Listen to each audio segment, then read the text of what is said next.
থেকে কোনো ধরনের অনিয়ম এবং লেভেল প্লেইং ফিল্ড নষ্ট হয় এবং প্রশাসনের নিরপেক্ষতা কোনোভাবে প্রশ্নবিদ্ধ হয়, এমন ধরনের কোনো কাজ করা যাবে না।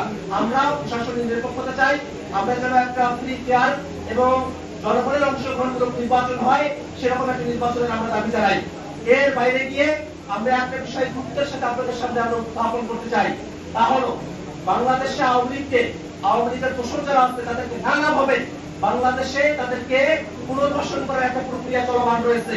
আমরা খেয়াল করে দেখেছি এবারে নির্বাচনের পরের সময়টাতেই আওয়ামী লীগ ছাত্রলীগের দুর্ধর্ষ সন্ত্রাসীরা তারা ফেসবুকে নিজেদের আবির্ভাব ঘটিয়েছে, বিভিন্ন জায়গায় তারা মিছিল দিচ্ছে, বিভিন্ন জায়গায় তারা নিজেদেরকে তাদের যে নিষেধাজ্ঞা রয়েছে সেটা পবিত্র করার জন্য তারা বলছে।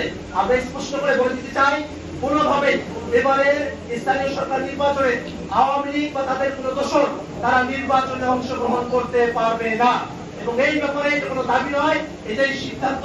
সেই সিদ্ধান্ত এই বিএনপি সরকারকে অক্ষরে অক্ষরে পালন করতে হবে।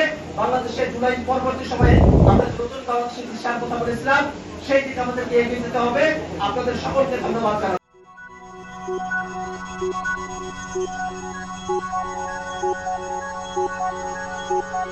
Thank you.